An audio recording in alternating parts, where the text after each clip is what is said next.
गरुड पुराणमधील ही गोष्ट आपल्याला आपली खरी मर्यादा काय आहे तर हे दाखवून देईल। एकदा यमराज आपल्या दरबारामध्ये बसले होते आणि त्या यमराजीच्या पुढे एक पोपट होता।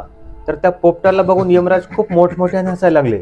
तर त्यावेळेस तो पोपट खूपच भिला, कारण त्या पोपटाला एक गोष्ट माहिती होती, जर यमराज हसले तर एखाद्याचा मृत्यू 100% होणार आहे आणि यमराज माझ्याकडे बघून हसतात याचा अर्थ माझं जीवन फक्त थोड्या दिवसाचं आहे। मग पोपट भिवून त्याचा मित्र गरुडाकडे जातो। गरुड म्हणजेच जे देवाचे वाहन आहेत आणि प्रत्येक लोकमध्ये त्यांची चांगलीच ओळख आहे। मग पोपट गरुडाला ती झालेली गोष्ट सांगतो आणि म्हणतो की मला काही पण करून वाचवा, नाहीतर यमराज जी मला कधी पण कोणत्या पण वेळेस पकडून घेऊन जातील।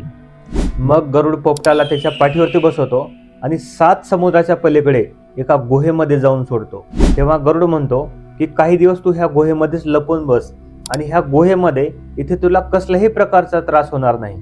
त्यावेळेस पोपट मनातल्या मनात विचार करतो, आता तर मी 7 समुद्राच्या पलीकडे आहे, आता यमराज सुद्धा माझं काहीच बिघडवू शकणार नाहीत। गरुड यमलोकामध्ये यमदूताकडे जातात आणि महाराजाला म्हणतात, महाराज तुम्ही त्या पोपटाकडे बघून कशामुळे हसला होतात? तर त्यावेळेस यमराज म्हणतात की त्या पोपटाचा मृत्यू 7 समुद्राच्या पलीकडे एका गुहेमध्ये मांजराच्या हातून होणार होता आणि मी हेच विचार करत होतो की हा पोपट तेवढ्या लांब जाणार कसा। मग तेवढ्यातच त्या यमलोकाच्या द्वारावरती त्या पोपटाची आत्मा येते। मग ते आत्मा बघून गरुड एकदम शॉक होतात आणि ते म्हणतात, मी तर ह्या पोपटाला 7 समुद्राच्या पलीकडे नेऊन सोडलो होतो आणि ह्याचा मृत्यू कसा झाला?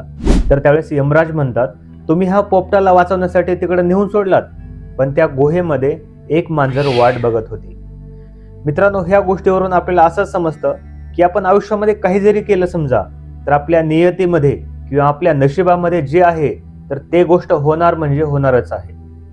मित्रांनो, व्हिडिओ जर आवडला असेल तर नक्की लाईक करा आणि असेच प्रेरणादायी व्हिडिओ बघण्यासाठी सबस्क्राईब करा हर्ष विचार ह्या यूट्यूब चॅनलला। थँक्यू।